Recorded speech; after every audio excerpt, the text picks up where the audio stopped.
दिनेश जी ये लग रहा है। जी जी बिल्कुल बिल्कुल। मैं आता हूँ जी दिनेश कुमार जी आपके पास। इस बीच धनंजय कुमार जी भी हमारे साथ जुड़ गए हैं, जाना पहचाना चेहरा। स्वागत है आपका न्यूज टाइम के मंच पर धनंजय कुमार जी। मैं दर्शक मित्रों आपको ये भी इन्फॉर्म कर दूं कि हमारी मेंबरशिप लॉन्च हो गई है और सिर्फ 89 रुपीज में बहुत नॉमिनल इंट्रोड्यूस की गई है, जो मिनिमम यूट्यूब के द्वारा सजेस्टेड है।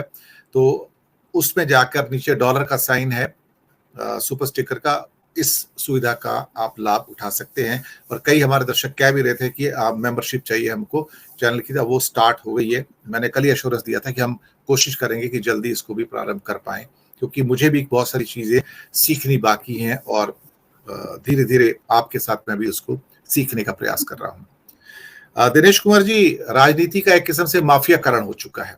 मैं कई बार उसको अंडरवर्ल्डकरण भी कहता हूं कि अब ऐसा लगता है कि माफिया अंडरवर्ल्ड में और राजनीति में कोई फर्क तो रह नहीं गया है, सिवाय इसके कि वहां पर शायद लोग सफेद कपड़े ना पहनते हों, यहाँ पर लोग सफेद कपड़े पहनते हैं, एक यूनिफॉर्म बन जाती है उनकी। बाकी बाकी कोई फर्क नहीं है।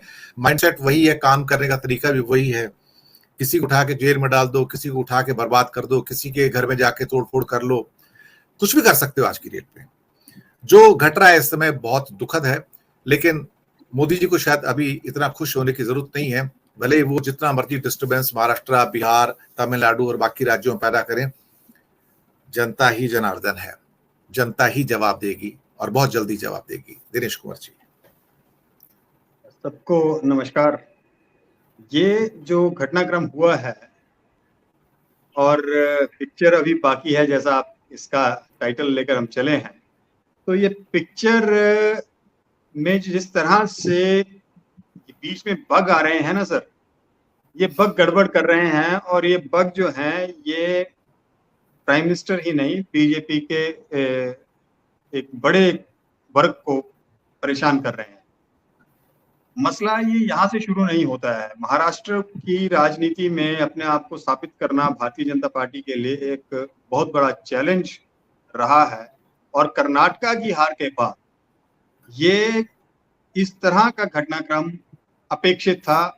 हम तो ये भी सोच रहे थे कि कुछ हिमाचल में भी कहीं वो मिशन लोटस वाली स्थिति ना बने, लेकिन बहरहाल हिमाचल में ऐसी स्थितियां तो नहीं बन रही हैं। लेकिन महाराष्ट्र में ये जो हुआ है ये वो स्थिति है, जैसे सेंगर साहब ने कहा कि कल तक जिसे हम कह रहे थे कि ये चोर है, ये बहुत बड़ा भ्रष्टाचारी है, ये ऐसी स्थिति हो जाती है जैसे वो हमारे यहाँ कहावत है कि गंगा गए और पाप धो आए। तो सर अभी किरीट सोमैया, सर मुंबई में बीजेपी के लीडर किरीट सोमैया एक हफ्ते से अभियान लगा के बैठे हैं, धरना करके बैठे हैं कि हसन मुशर्रफ को गिरफ्तार करो, ये बहुत बड़ा भ्रष्टाचारी और पापी है। उसने तो मंत्री पद की शपथ ले ली सर। तो किरीट सोमैया तो नजर ही नहीं आ रहे कहीं पर आज की डेट में सर। देखिए सर, वहां जब हम धार्मिक परिप्रेक्ष्य में देख रहे हैं कि गंगा गए और पाप धोआए, वैसे ही राजनीतिक परिप्रेक्ष्य में यह है कि भाजपा ज्वाइन कर लें तो भ्रष्टाचार से साधु हो गए, तो भ्रष्टाचारी नहीं रहे, तो वो साधु हो गए हैं। और अब वो उनके ऊपर ना कोई ईडी है, ना सीबीआई है, और ना ही कोई किसी सरकार का दबाव है। तो वो सब चीजें जो हैं, ये राजनीति शायद कहीं ना कहीं ये ब्लैकमेल करने वाली राजनीति है, या किसी भी तरीके से लोगों को अपने साथ जोड़ना का, चाहे प्यार से नहीं तो धमका नहीं, बहुबल से नहीं, धनबल से, किसी भी तरीके से ये केन प्रकरण आपको सत्ता में रहना है।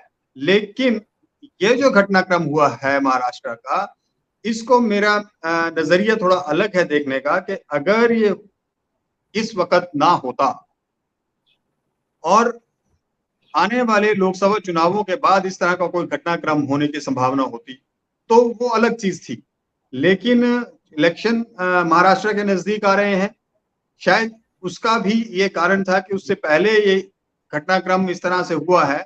लेकिन इससे बीजेपी को फायदा नहीं बल्कि नुकसान होता दिख रहा है। कारण ये है कि आम जनता जो वोटर है वो जो इंप्रेशन ले के चला है बीजेपी को लेकर, बीजेपी से पहले बहुत उम्मीदें थी, लेकिन अब ये जो ऑरा था वो इसीलिए कम होता है, इसीलिए खत्म होता जा रहा है क्योंकि बीजेपी हर चीज को अपनी टर्म्स एंड कंडीशंस पर करना चाह रही है, उसको रेफरेंडम से कोई मतलब नहीं है, ऐसा लग रहा है।